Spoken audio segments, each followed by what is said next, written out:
Halo semuanya, Assalamualaikum warahmatullahi wabarakatuh. Perkenalkan, nama saya Regina Indah Lestari, saya dari Fakultas Manajemen dan Bisnis. Kali ini saya akan mempresentasikan, yaitu perihal pengantar ekonomi makro yang berjudul dengan polemik luar negeri yang sedang ramai diperbincangkan di tahun 2025 dengan dosen pengampu saya, yaitu Bapak Agung Hudaya. Baik, untuk saat ini presentasi yang saya pilih dengan judul Yen Melemah di 2025, Dampak Spread Suku Bunga, Geopolitik, dan Reformasi Terlambat. Kita masuk slide selanjutnya, yaitu materi presentasi. Untuk yang pertama itu ada ringkasan kasus, yang kedua analisis menggunakan 5 why, dan yang terakhir yaitu kesimpulan.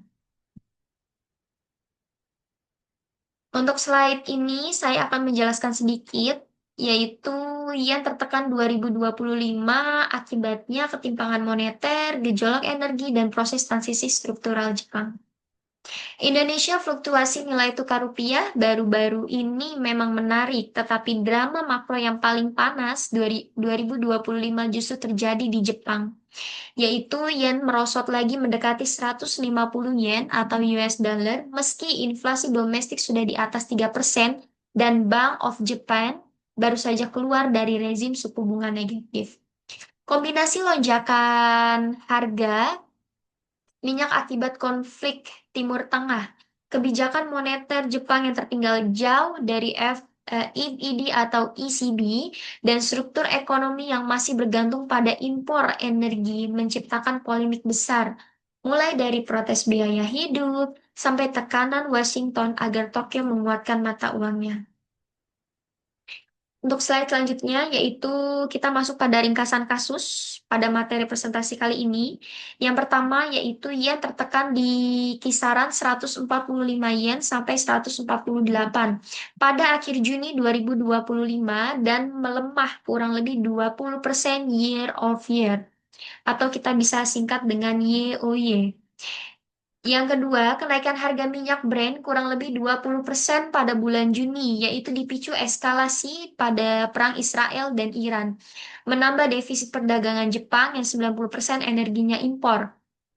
Berikutnya, walau deadline inflasi Tokyo masih di 3%, kurang lebih di atas target 2%, BOJ menahan suku bunga di 0,5% dan bahkan memperlambat tapering obligasi karena khawatir pertumbuhan terseret dari Amerika Serikat dan pelemahan ekspor. Yang terakhir yaitu tekanan ini memperburuk beban rumah tangga, yaitu seperti harga beras di Tokyo naik sampai 89% year of year, food inflation nasional diproyeksi makin insentif bulan Juli 2025. Pejabat mata uang senior pun mengakui 10% yen dapat menaikkan CPI 0,3 dan memakan kenaikan upah real yang baru mulai positif. Selanjutnya yaitu selanjutnya kita akan memasuki pada tahap 5 why. Untuk why yang pertama yaitu kenapa yen melemah tajam di 2025, yaitu karena spread suku bunga Jepang, Amerika Serikat atau Europe tetap lebar sementara harga minyak melonjak, memperparah defisit perdagangan dan memicu arus keluar portofolio. Untuk why yang kedua yaitu kenapa sih spread suku bunga tetap lebar?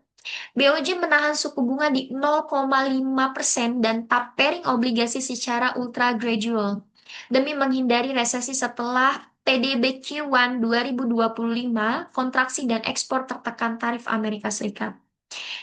Why yang ketiga yaitu kenapa BOJ tetap hati-hati walau inflasi sedang naik target. Dewan Gubernur menilai inflasi masih biaya dorong atau important inflations.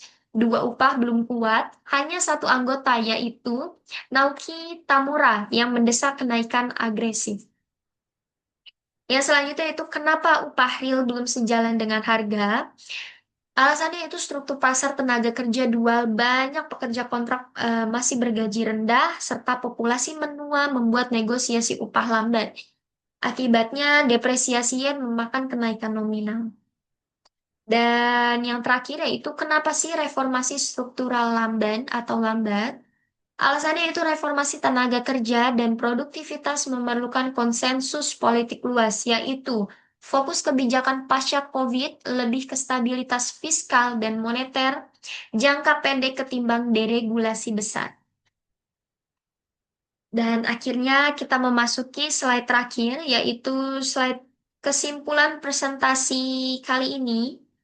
Menurut saya, dari presentasi yang saya pelajari, dari materi yang saya pelajari, saya bisa ambil kesimpulan bahwa polemik Yen 2025 merefleksikan trade-off klasik Jepang, yaitu menjaga daya saing ekspor versus melindungi daya beli rumah tangga. Selama energi fosil masih diimpor secara besar-besaran, setiap lonjakan minyak otomatis akan menghukum yen dan mendorong inflasi.